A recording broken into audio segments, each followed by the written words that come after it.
Hello and welcome to a very special Paris Motorshow doubly special, bloody special version of the DRIVETRIBE podcast, the motoring equivalent of an enema, but with news, facts, opinions and nonsense instead of Iron Brew, whatever it is they use in the NHS. What is it? I don't know. Speaking of things you'd rather not put up there, you're joined this week by Parisian dancing girl Jack Richardson, rude, track and field medalist Mike Fernie, what's happening? And my good self, Tim Rodey. Actually, can we just pause here a moment, guys, because I can introduce myself far better than that. Your host today is Tim Rodey, editorial overlord of DRIVETRIBE. Tim was educated at a number of Oxford and Cambridge colleges while simultaneously working on Elon Musk's rocket programme. When he's not casting pods, he can be found advising Ducati on motorcycle dynamics. But Tim is probably best known for writing his own bio, which I'm reading now. I hope you enjoy this week's DRIVETRIBE podcast, presented by a liar. Thank you. Whoa, hang on, to time out. How come you get James May introducing you and we get insulted? It might be something to do with the fact that I locked James May in the recording studio until he agreed to do that. Thanks, James May, for doing us a solid on that. Anyway, we should probably get on with this. We've got a lot to get through.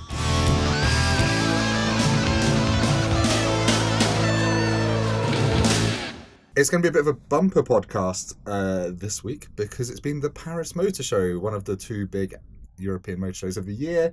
Lots of exciting new cars coming out, and we're just basically just going to bang through what you need to know, what to not give a shit about, and some other stuff. Jack actually went. We? Is that royal we or French we? We. I love a French we. It's like a we with tongues. Sorry, where was I? It's like French kissing. You know, French we. Well recovered. Yeah, thanks. First up, I think the biggest car of the show, we talked about this a bit last week, I think, BMW 3 Series.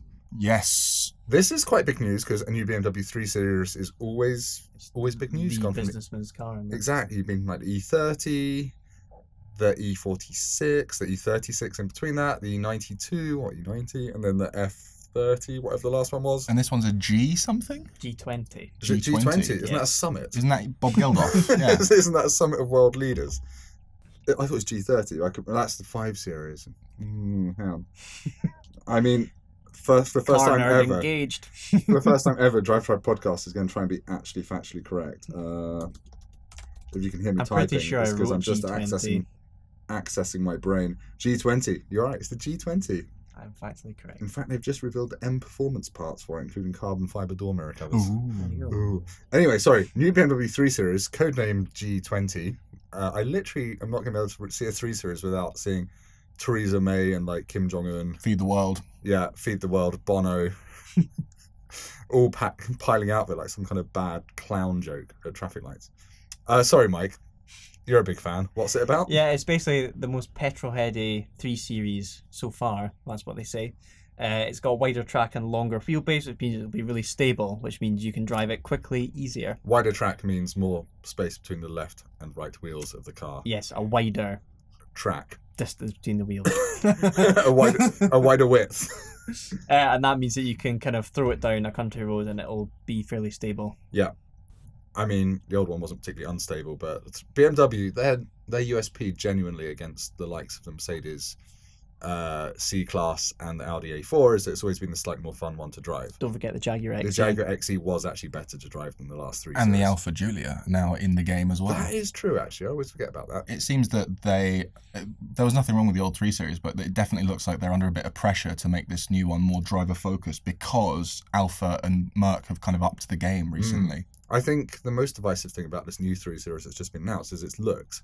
I've seen a lot of people on Twitter bang on about how it's got lots of lines down the side of it which don't really go anywhere. It's like over-designed almost. That, yeah, some people have been saying it's a bit of a mess. I know if you're watching the podcast, we'll flash up some photos of it now so you can make your own mind up. Oh yeah, we will. Sorry, producer James is like shaking his head and crying in the corner. And they will be having exciting transitions when they flash in and out of screen as well, won't they, James? I think with Star Wipes. Star Wipes.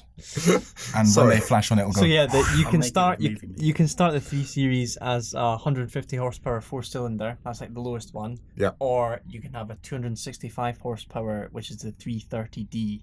The 320D will be the one that everyone buys. Yeah. But a 330 is like the maximum one so far. Have they said anything about a bigger petrol? Are there no 3-litre petrols? There will be, yes, there's a 330i as well.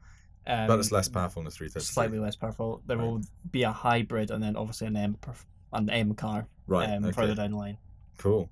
Well, it's always exciting when like they announce the base one, because then you just wait for the cool things to come. It's like when there's new Golf, you wait for the GTI and then the R and everything else.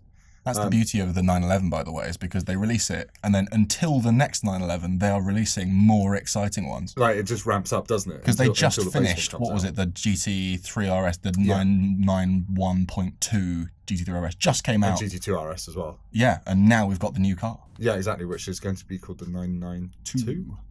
So it'll eventually be a 992.2. It just sounds like a local radio station, which is just ridiculous. But anyway, sorry, this BMW 3 Series, there's no manual. No manual. No manual gearbox. I don't blame them. Like, BMW's automatic's so good. And presumably no one bought the manual, which is why they're doing it, right? Like, we did this to ourselves, really. Yeah. So... It's the way most of the Germans are going. Like, you can only buy a manual Mercedes, like, way down the line, a sort of A-class, maybe a C-class. I don't even think you can get a manual C-class anymore. No, I don't think so. I think it's completely disappeared, really. So, yeah, it's just the way of the world, I guess. Okay, and has it got any cool in-car tech? It's got a Harman Kardon. Sorry, you know what I'm going to say. Sound system. Carmen Hard-On. Carmen Hard-On. I love speed-rhythm. And there's an option, I think 16 speakers, and it's also got this special audio glass in it, which means that you can play your music really loud and it'll become a sort of concert hall within your car. That's cool. And hopefully no one outside the car can hear your embarrassingly loud Girls Aloud mixtape. Hopefully not. But McFly. Oh man, take me back. Take me back. Yeah, so, I mean, it's just another BMW 3 Series, but that's actually quite a big deal. Yeah. And it's quite exciting. It'll be good, and that's... It'll be really good. It'll drive nicely. And again, it'll be that thing where BMW 320d will be like the only car you actually really need. I mean, on British roads full of traffic and everything else, you'll have fun as far as you can have fun in it. And it'll get the kids to school. It'll get the shopping home. It'll get you on holiday. It'll do like 60 miles per gallon. It'll be comfortable and posh inside and make you feel good about life. There you go. Why buy anything else? Right, that's the end of the podcast. Why even review it? That's it. Exactly. It's a perfect car. Next up on our list of hot picks from Paris, should pick Paris, as they say. That's hot picks from Paris in French. Right, cool. It's not. I don't know what I'm saying. Hyundai i30 Sportback N, not the Hyundai i30N Sportback. Different. Is it actually called Sportback? Sportback. So it's like they call it the first 5-door hot coupe. Right. This is where manufacturers made up some words that no one's used before. That actually comes up again later. They've made up a sector. Yeah. They have. We are masters in this niche of one. It's a cool looking thing. I was there as a guest of Hyundai, so they actually I went out to Paris in an i30N, which by the way, everyone go buy one of those. They are like literally my top 3 cars of the past year. Absolutely. Easily. It's not as like broadly talented. It's not as much of an all-rounder as a GTI, but it is so much more fun. Yeah. It's really loud. It's really angry. It makes great noises. It's ridiculously firm in sport suspension, but we had the custom settings, so we had the soft dampers, everything else on loud, and it was amazing. And the bangs from the exhaust are some of the loudest I've ever heard. It's glorious. It's a really great car. Yeah, they've done a properly good job. Like the engineering, you can sense that they've torn the underneath of that out. It just looks like an i30, and everything else underneath has been bespokely made. So Tim, you are a big fan of the Civic Type R. They're not quite in the same sector, but would you say the Hyundai's got more bang for buck than the Civic? Yeah, if you've only got 27 grand instead of the 32, 33 you need for a Type R, you're not going to feel like you're missing out by not getting Type R. If you've got 33 grand, get the Type R. Okay. Otherwise, get the i30N. It's more childish. It's way more childish. It's louder, makes crackling noises. And it looks less childish as well. And it comes in like the darker colours. Looks really nice. I'm not sure about that Parma Violet Purple, but whatever. So what's the Sportback all about?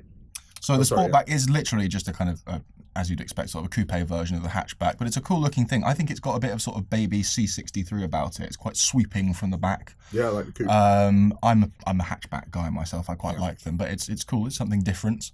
The other thing that was on their stand that was quite interesting that I know you saw was the it's called the i30N N option 2 N's. Option. It's a third N in option.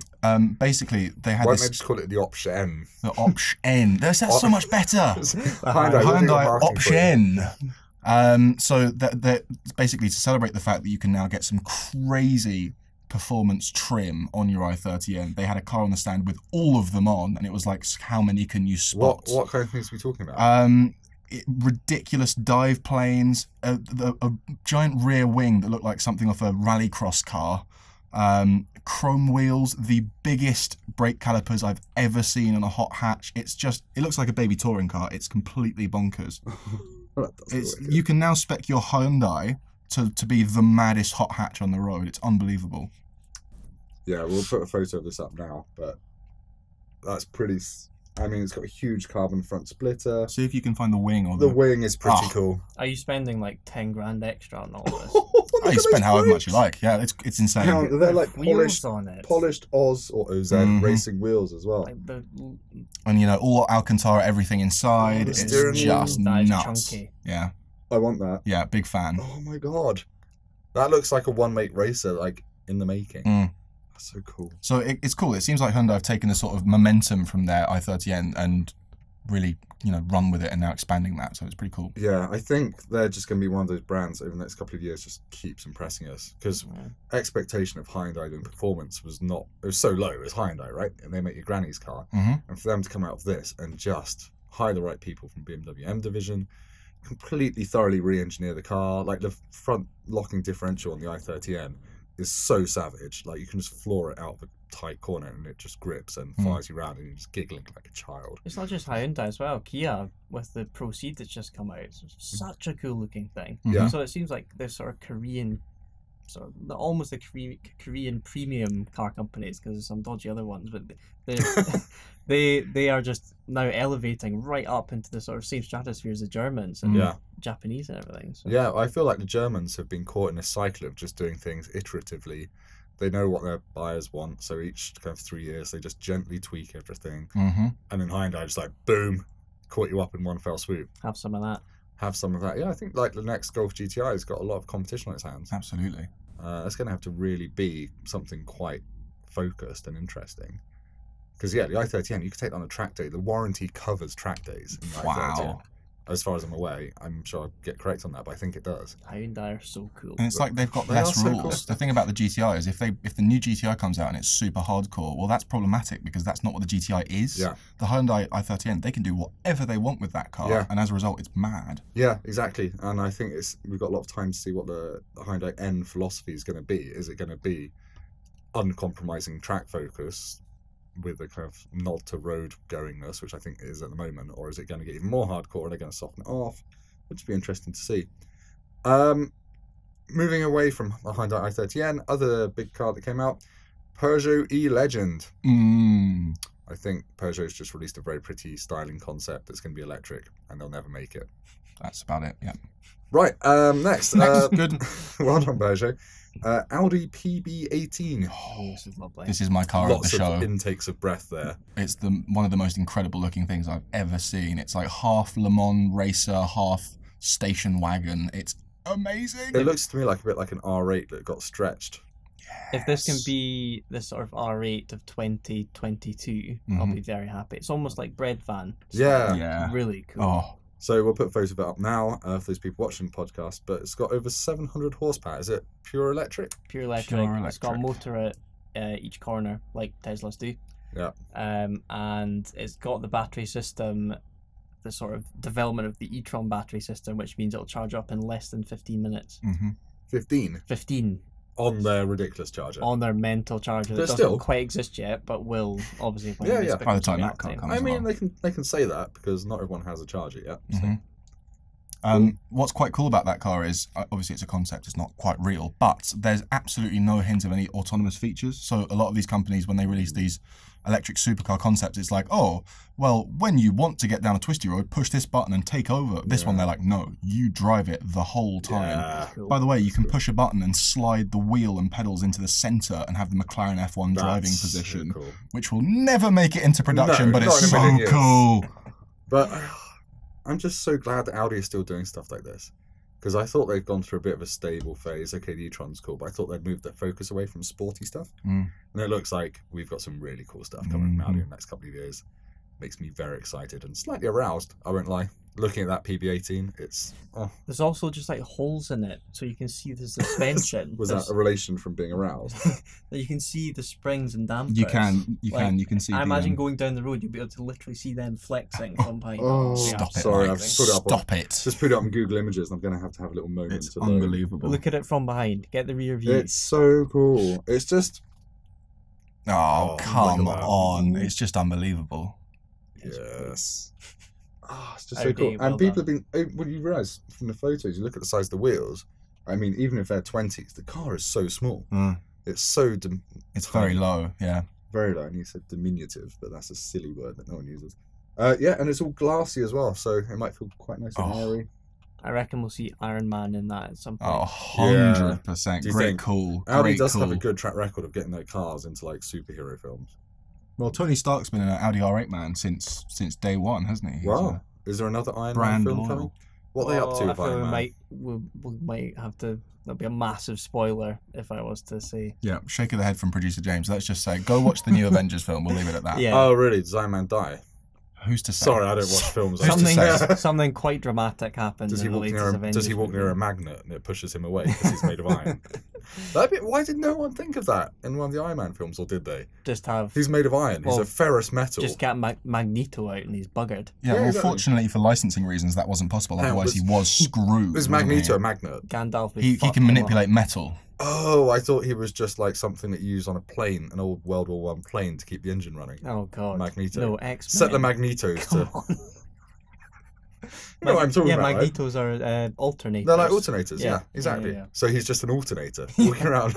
I think that's quite the superhero. This is why I'm not a... I am the alternator. Alternator. I keep your battery charged when you're driving. Great superpower. Your lights just go out when he dies. Sorry. Anyway, that's enough Magneto chat. From one slightly cool, small, powerful car to another, it's a new Ferrari Monza. Yes. I misread that. Much the same. This is basically, what's it based on? It's a looks like an old Le Mans racer, open top, roof completely chopped off. It's based on an 812 Superfast. It's an 812 that's been tuned up. So it's not the most powerful Ferrari ever, because the LaFerrari is with hybrid power, but it's the most powerful naturally aspirated engine Ferrari have ever fitted to a car. And it's got no windscreen. It seems like a recipe for a very inside-out face. I mean, I hope it comes with a helmet. I mean, most Ferraris do, but that's usually just the owner. But, yeah. And you can opt for one seat or two. So if you've got a friend, or if you don't, it's totally fine. Up to you. Oh, sorry. I'm just looking at the 812 Superfast and comparing it. Because the 812 Superfast, what I always forget is that it doesn't have 812 horsepower. What's the 812 stand for? Low sevens, I think, isn't it? Is it going to be... The 12 will stand for 12 cylinders. 8. What does the 8 stand for? Well, I'll say 458 is to do with the litre per cylinder and stuff, but I'm not actually sure. Oh, hang on. Does it have 812 German horsepower? PS. Yes, it must have 812. Stecker. Pretend horsepower. We are all car experts here. I've heard a lot of people say that this car looks disgusting, but I actually think it looks amazing. Oh, it's sensational. In the metal, it's just a crazy looking thing. It's so simple that it's just spot on. It's so smooth. Just this sort of blade almost. I'm surprised more brands, because I mean, Mercedes had the Sterling Moss SLR a while back, which was very limited run, beautiful. I think Lambo did something like this, didn't they? If you remember, Infiniti released something at Pebble Beach last year, which is like this 30s Grand Prix car. Oh, that's right, yeah. That looked amazing. So it is this. They have got this vibe going these days in the industry where you bring back a sort of Sterling Moss era racer, very limited edition. That said, when we say very limited edition, I thought they would make 15 of these things. They're building 500 of them, and they are all spoken for already. Is it road legal? By the way, £1.4 million each, which is that's 5.5 812 Superfasts, which come with windscreens and roofs and radios and 1.6 million and 812 Superfast, 260 grand. Wow. we're giving you that's classic Ferrari. We're giving you a lot less car for a lot more money. Mm-hmm. That's nuts. So, wow. One thing I do quite like about it, there's because obviously it's got no windscreen, you can drive it with the cover on. So there's videos of one Ferrari, stand worker driving the Monza out of the show with the dust cover on it. It's quite funny. Really? Yeah, it's strange. That's cool. It didn't melt to it. That would have been really No, embarrassing. unfortunately not. They're going to build one a day for the next couple of years, apparently. Wow. I mean, that's why they're so expensive. If they can make one a day, imagine how many people have to touch that. Apparently, customers are only going to be able to buy one each. Oh. Either the one-seater or the two-seater. Mm-hmm. God damn it. Yeah, I wanted both. After my 3.2 million just burning a hole in my pocket, and I've got enough houses to last me the rest of my life. But it's a super beautiful thing. Have a look. There's a photo here if you're watching the podcast. So next up is the new Fiat Panda. Oh no, sorry. Infiniti Q60 Black S. Who put this on the list and why? Because it's an Infiniti. Hey man. They'll never sell them. Well, they're never going to make it, first of all. But Right, well, there we go. That's me I told. feel it's a motor show. What's the point of a motor show if we don't talk about crazy cars that will never come to be? Yeah, that's fair enough. This and is underdogs, as far as underdogs go. Infiniti Exactly. in the UK So is it. Are Infiniti, I should know this, are Infiniti like a luxury brand of a lesser brand? Are they like the Yes, sort of... They are Nissan's luxury. They brand. are posh Nissans. They're so, like Lexus's to Toyota. Okay, there we go.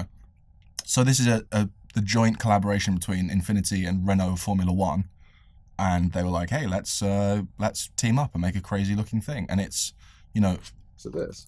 that's the one. That came out. At, Oh, hang on, that's not it. That's not it. Okay. Yeah, maybe the concept. It's the Black This is S. Like Oh. It has a lot of names. It's called the Infiniti Q60 Project Black S Concept. Oh, I've got it. That does look cool. It looks like Batman's car. The rear wing is straight off a Formula One car. It's got the little sort of ridges in it. Oh, man. It's got mad dive planes. It's just a nuts looking thing. That's cool. The reason I wanted to talk about this is F1 inspired, or like inspired by motorsport. That strikes me as one of those phrases that companies just love to just use. Oh my god, yeah. It's nearly always something like it's got a sticker on it that says Formula One. Exactly. So I wanted to ask you guys, who've been doing this a little while longer than me, what are the other top like press release cliches, like inspired by nature? That's got to be one, Inspired right? by nature, yeah. Organic design. There was Organic design. I remember it's something It very should be specific. orgasmic design. There was because that'll actually get people there through was the door. something on a Rolls-Royce press release that talked about an Anglo-Saxon spear. Yes, that was the Cullinan press release, wasn't it? Absolutely horrendous. Anglo-Saxon chin or something. What? It was like the rear window shape or something like that. It's literally like they've thought, we haven't talked about this particular square metre of the car. What can we say about it? Well, Judy, that's the door. It opens and closes. And no, it's a portal. It's a portal to a dimension of luxury and snakes. Jesus Christ. I don't know where the snakes came from. No, manufacturers always putting this kind of tripe in their press releases. Yeah, motorsport inspired is a good one. Track focused, performance brake system just means the brakes work. You won't hit a wall. I did, not to make fun of Kia, but as I walked past the Kia stand, there was a bloke unveiling the new Proceed, and I heard him say, it may be the biggest groundbreaking car since the original Kia Ceed. I was like, wow. Christ. I mean, that Kia are doing a great job at the Title. moment. But groundbreaking... It's a stretch. It's a stretch. Model T is probably not. No. Unless it's literally just really heavy and does break the ground wherever it goes, like, say, just G-Wagon or something. Yeah, manufacturers, they always just trot out this crap, don't they? I mean, I think the number one skill as a journalist is just filtering out all the shite and translating it from their talk into what real people want to know. And it's just, I remember when the Seat Leon came out in 2014, the current MQB one, it was the estate car, is when they brought out the estate version of the Leon, and they said it over-delivers in several key dimensions. They meant it's bigger. Slightly larger. It's slightly longer. Oh, literally in several dimensions. Yeah, not like no, not like oh my time and God. space. Yeah, it was like it's a bit longer, but they It said transcended. exactly. Yeah, over delivers in several key Wow. dimensions. I just remember that because I was running like a Wow. website at the time where I just posted bullshit that companies spouted. But That's anyway, incredible. anyway, sorry. This just brings us to a natural break in the podcast, where we have to bring you a message from one of our sponsors. If this is James May bigging you up again, I'm going to lose my shit, Tim. What? No. It's nothing to do with James May. Yeah. Come on, Tim. Sorry. Jesus. I've got this. So, no. Okay. Say that. It's not James May. This week's Drive Tribe podcast is brought to you by Maze of Hammersmith, your personal car shopping service. You tell us what you want and we'll find it, buy it and drop it off at your door, if we can find it. If you wish to contact me, I can be found under the sign of the Black Bear in Hammersmith on the second Thursday of each month. Anyway, big thank you to our sponsor, without whom the Drive Tribe podcast would not be possible, because the company wouldn't exist. Not that he actually gives us anything for the podcast, but thank you for the advert. I mean, that is pretty damn unique. I think no one else has that. No, big fan. We have got some serious commercial clout behind this pokey little podcast. Next car on our run-through of the Paris Motorshow is the Skoda Kodiaq VRS, about which I could literally not be more excited.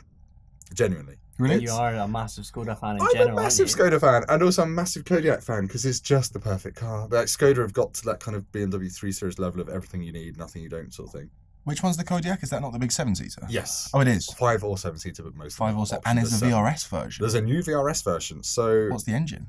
Well, thank you for asking, Jack Richardson. It is a 240 horsepower bi-turbo diesel, nicked out of the Tiguan and the Tiguan Allspace, although I don't think anyone actually orders it in those cars because it's really expensive. It's not like rapid. It's like typical Skoda VRS. It's just enough performance to feel fast. 7 seconds to 60. It's still got 7 seats.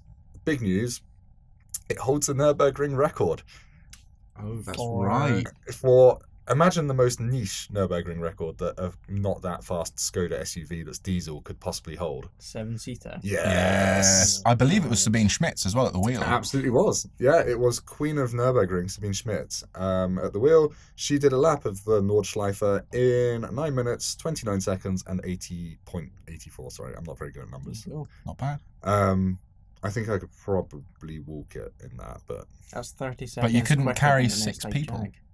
Sorry? It's 30 seconds quicker than an S-Type Jag. From which decade? From 2004. Really? That was that on Clarkson Top Gear? driving one on Top Gear, yeah. Really? Clarkson. Oh, that, okay. When you put it like that, it's quite impressive, because I'm just used to seeing like 6 minutes, 7 Yes. minutes, and everything else like that. 5 minutes now. In the first for Skoda, it's got what they call a sound boost for the exhaust, which isn't, I don't think, one of those horrible things that just plays fake sound in the cabin, but actually plays fake noise outside, which is way better. So I think the first car I remember having this was the previous generation Audi SQ5, the diesel V6 thing that we had, which had a little speaker in the exhaust cross member pipe thing, which played a V8 noise out of the exhaust. So as you drove past people in your V6 diesel, it sounded like a V8 petrol. It was actually quite good. It's pretty cool. I would enjoy that if I didn't know my car had it. If they just sold it to me Yeah. and I was none the wiser, I'd be happy. Yeah, because it's all about when you start the engine for the first time, the doors open, and it's like, oh yeah, this is quite cool. So yeah, it's got that. I want one because I think it's just perfect family transport. A couple of people at DRIVETRIBE with children have them, the normal Kodiaq that is. And it comes in that classic Skoda VRS blue as well, the racing blue, rally blue, whatever they call it. It looks really smart. Plus, how many other hot 7-seaters are there? Exactly. I love that. Yeah. RS, I mean, just SQ7? all the Range Rovers, I guess, are technically probably I hot. suppose. They're yeah. also just massively expensive. Yeah. Well, it just undercuts them all, doesn't Well, it? I don't know if there's a price release yet, but I reckon it might be in close to 40 grand. That's the only thing. It might be I mean, slightly more. the Skoda's always relatively gonna be speaking. cheaper, though. Yeah, absolutely. And I'd have one in a shot. They've changed their VRS logo as well. Big news. It's now red instead of green. Good Because I God. guess they realised that green just clashed horribly if everything wasn't that sporty. Potential DRIVETRIBE long-termer. Yes, Skoda. We've said lots of nice things about it. Can we have one? We'll get a James May advert about it. Yeah. Maze of Hammersmith. Sole retailers of the Skoda Kodiaq VRS. The best SUV in the DRS world. aftermarket specialists. Yeah, there we go. We'll sell you the green logo to put back on it. Anyway, other Skoda news that came out at Paris is that they've announced their first electric cars will be coming out 2020. I say cars, they're both going to be Kodiaq-sized SUVs.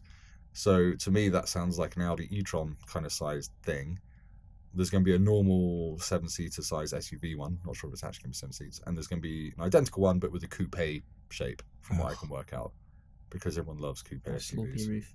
slopey roof like the GLE Coupe Mercedes. Yuck. Is that Q8? Is that the dumbest sort of car that money can buy, do you think? It depends if it's designed well. The Velar, I really like, and that kind of thing.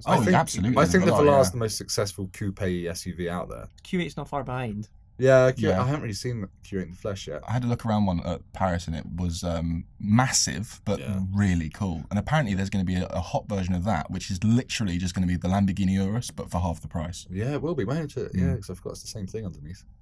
Of course. I mean, I don't think Audi or Lamborghini would like us saying that, but, you know, we tell the truth. Spoiler alert. We tell the truth. Another quick Skoda that came out at Paris was a concept car, which is called the Vision RS. This is actually really exciting because, okay, get the unexciting bit out of the way first. It's probably going to be the next Skoda Rapid, which is opposite of the Kodiaq, one of the worst cars I've ever driven. It's just so awful. Is that their hatchback? Yeah, but it looks just like a shrunken Octavia saloon. And there's the spaceback version, which is a bit more hatchbacky. It's a bit dreadful because it's basically an old Polo underneath. Right. But this could be good because it will be on the new electric platform or non-electric platform, whatever. But it's just going to be Skoda doing a version of the Volkswagen Golf, just normal hatchback, job done. And I'm quite excited about that because Skoda's always done the Octavia, which looks like a saloon, but it's not. And it's just going to be a more traditional looking thing that people will buy, and it will probably sell like a lot. So that's good. Cool. What's that final bit of news that's written down there? It's the return of rotary power. Oh, we've not been going on about this for years. I haven't. Car Throttle has. Car Throttle loves rotaries. Sorry, Car Throttle, Alex and Matt, I do love you. And out, Matt. But yeah, so Mazda, surprise, announced a new rotary engine at the Paris Motorshow. So I think this kind of went under the radar a bit because of what it actually is. It's a range-extending engine in their first electric car in 2019. So it's kind of like a BMW i3. Yeah. It's classed as an EV, but if you do run out, it's got a wee generator. Exactly, and it's going to be an option. Like the i3, you can have it with the range extender or without, and the Mazda's the same. It's going to be like a Renault Zoe-sized thing. And yeah, so whereas the i3 uses a BMW motorbike engine, doesn't it? Which isn't connected to the wheels. A petrol engine? Yeah. Yep. So you can get the i3 as pure electric, or you can get it with a range extender, which is a little 850cc parallel twin petrol engine, which sits in the back or something. I think our guest from a few podcasts ago, Beth Lilly, has the range extender i3. It makes massive sense because it doesn't. What does James May have? I don't know. Ask him next time you do a recording. Next time he does adverts for the podcast. So basically, the engine's not connected to the wheels at all. I don't think. It's just charges the batteries. Right. Yes, so it's going to use the petrol to convert to electricity to drive the wheels. So the idea is it reduces range anxiety. So Mazda's going to do that for rotary. So the idea of the BMW was it was nice and quiet and reliable, never needed touching, it just purrs away. And this is going to be like, I want to hear it. I can imagine it's been quite frustrating. When it does switch on, you can't control it. It'll just sit there buzzing away. Bouncing off a limiter. Hopefully it's got anti-lag as well. Yes. But it's a shame with rotary because it's essentially a technology that has just not been developed as much as a normal piston engine. Yeah. So it's deemed as being really unreliable and really inefficient, but it's just not been looked at. So properly. For people that don't know what a rotary engine is, Mike Funny, how would you explain it using Doritos? Yes, it's essentially a Dorito-shaped piston. That's a triangle, if you will. Doritos. Yes, which rotates about its centre. And so instead of a piston, which goes directly up and down vertically... Can you do the fisting motion straight down the camera, please? Instead of doing this, a rotary goes like this. It rotates around its centre. It spins. And that means that you don't have the inefficiency of turning vertical motion into rotational motion in the other plane. Right. That makes That's sense. Actually a very good explanation. Yeah. So like an electric motor, the rotary is already spinning in the right direction. Yeah.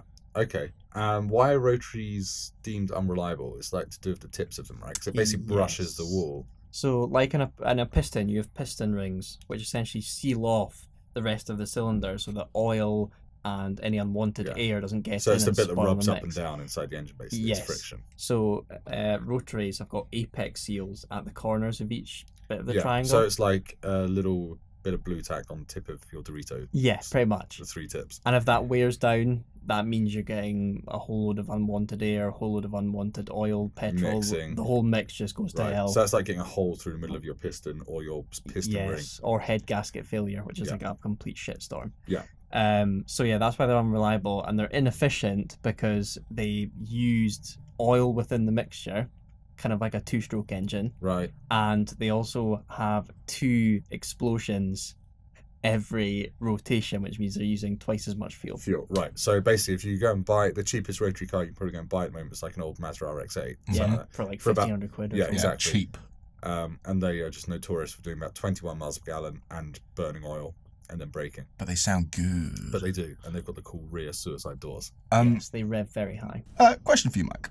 Go ahead. If, based on what you just said about rotary, it's inefficient and it's loud and it's high maintenance, is it not the worst possible choice for a range extender, which is what Mazda are bringing it back for? I think if recharging your batteries is connected to essentially RPM, so the rate that the rotary spins around, rotaries, because they don't have to do any translation of motion, it's all happening in the one direction, these can spin up really fast. So that, for example, the RX-8 can rev to, I think, around 9,000 RPM, which is much higher than a normal piston engine. It should be able to recharge your battery nice and efficiently. So although the actual combustion happening is not efficient, the movement is very efficient. That's very cool. I feel like we should be excited that Mazda are throwing money at the rotary, even if it's for this use, because who knows, if they improve it and refine it, there must be a way to make it work. Yeah, like just material research into what we need someone like VW to look at it. So they just have this huge pot of money, and when they perfect it, I mean, it's won Le Mans, so I mean, it does work. But if a big company can take it on, it could genuinely be an option going forward. That's interesting. So that could be the return of rotary power, and it'll probably have a separate warranty with the range extender not included in any of it. Was there anything else from the show floor, Jack, you wandering around that you thought was cool? Or let's think. Not cool? Ferrari Pista Spider. Oh, I missed that completely. Quite a nice looking thing. I wanted to bring this up with you guys because I always find it slightly annoying when brands like Ferrari and Lamborghini take their most hardcore focus cars and then chop the roof off because Johnny Big Bucks wants to be seen driving it. Does that not compromise it entirely? Well, in a Ferrari, they're not on a carbon tub, are they? No.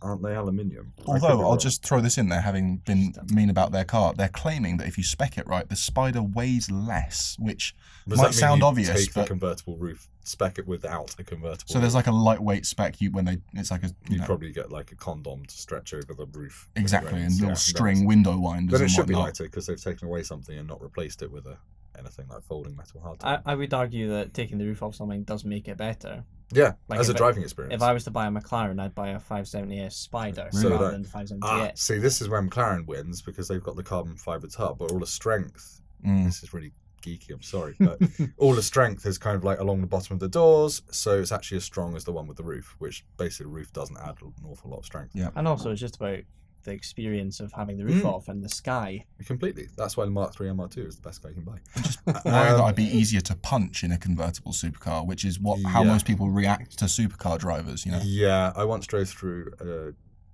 campsite full of drunk Germans at Nürburgring 24 hours in my brother's Boxster S, and we got sprayed with a lot of super soaker stuff. I thought it was hilarious. My brother did not, because it was his car.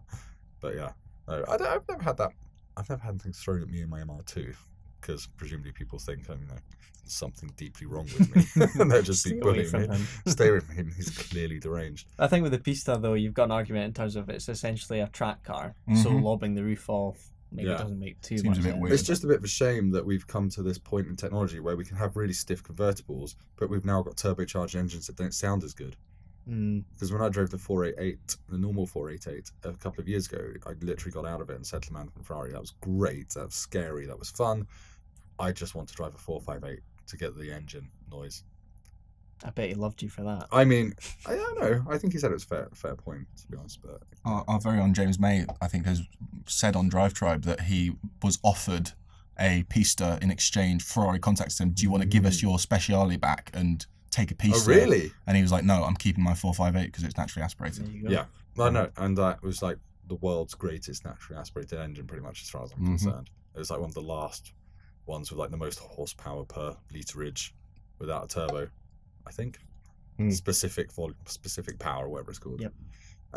What else? What else did you see? Sorry, I'm just kind of picking your brain. Who did you see? Who did I see? I was there with YouTuber TGE, who's a very nice chap. TGE. Thomas Exton, Lamborghini SV driver. Super fast train. Oh, no, that's TGV. TGV, that's the train Grand Vitesse. Whatever TGV. I saw a Wild Schmee running free and wild. I saw Henry Catchpole eating chicken nuggets. Oh, what? Which I figured he never had him pinned for a chicken nugget, man. He's a healthy guy. But yeah, it was very cool. A fun site. There was a massive press room where everyone sat frantically writing stuff. Yeah. And it had appalling Wi-Fi, and it was the most rage-filled room I've ever been in. Just a bunch of multinational journalists getting furious at their laptops. Someone should have told them to stay at home and become news press or somewhere, because that's where the press releases are anyway. I think that's a point we've raised before as well. There was I saw lots of empty space being photographed on Twitter of empty halls which just weren't filled, which usually are. Because there was no Volkswagen, was there? There were quite a few big brands that just weren't there. No Volkswagen, no Volvo, no Ford, I don't think. Okay. A few opted out. Apparently, this is the way it's going. They're thinking about like reining in the motor show calendar. Expensive. Well, it's so expensive to do. It's like a couple of £1 million easy for each manufacturer. And I think they'll just put more focus on Geneva maybe. I know lots of them are doing that. They may as well just go massive. I mean, it's a massive site, and especially the French brands, their stands were just enormous. So it seems... It's a bit of a weird time to do a motor show as well, I always think, September. Because March, it's the start of the year, everyone's excited.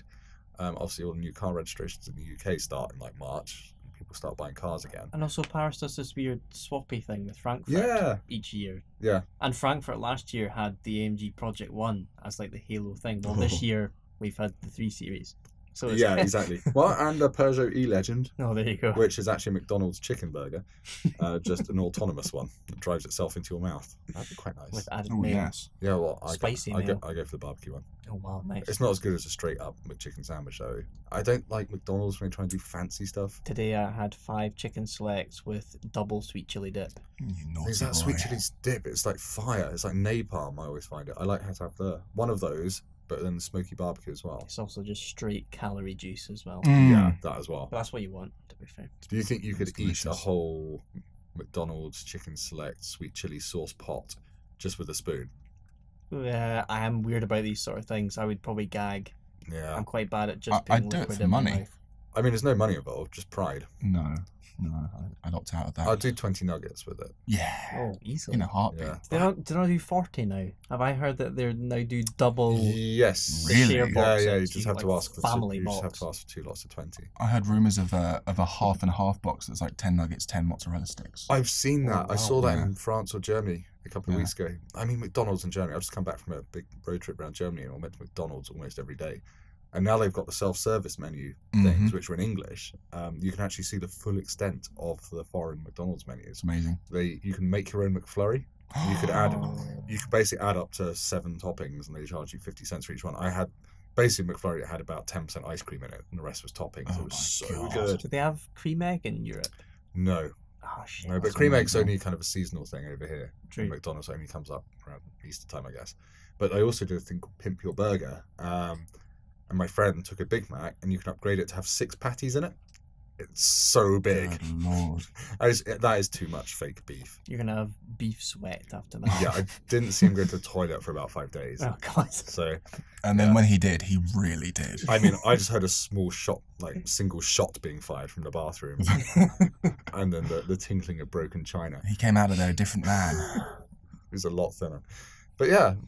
Oh, McDonald's. I want McDonald's now. I once, in my student days, went to the local McDonald's very drunk quite late at night. And I went, does the 20 nugget box come as a meal? And the girl went, no. It doesn't, does it? But like, she said it as if it was a dumb question. And like, all the people in line behind me, all of them were like, everyone was offended. Like, that's a fair question. It's a fair question. No, you're right. Because it's $3.99, I think, isn't it, for 20 nuggets? Yes. And I want it with small fries and a drink. I'd want it with large fries and a drink. But yeah.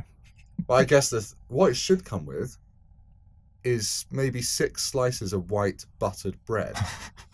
and some ketchup, and then you can make a chicken nugget butty. They call it McButty. God. McButty. Stop it, Tim. Calorific. No, but it's not a good idea. I've never had a nugget butty. I haven't been this excited since the PB18. The stressful thing with that, if it did come as a meal, is I like having my ratio to chips and nuggets while I eat them. So what is the ratio?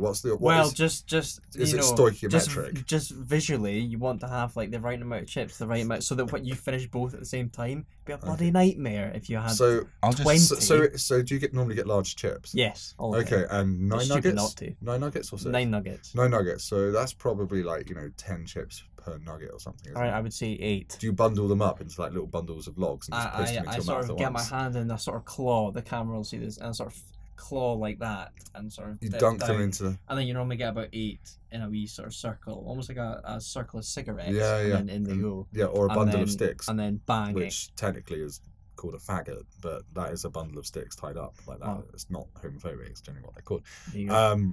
But yeah, I was in McDonald's the other day and I was thinking, how much thought has gone into their sauce pots, because they must know the perfect size to make them, so they're not too big to transport and economies of scale are right, but also so you can get the right amount of chips dipped into them at once. They must know the average hand size, how many chips an average person can bundle up, dip in the sauce, then in their mouths, because if they get that wrong, it's going to cost them millions every year, extra transport costs. I'm expecting from this podcast a free Skoda Kodiaq filled with McDonald's. That's filled with nuggets.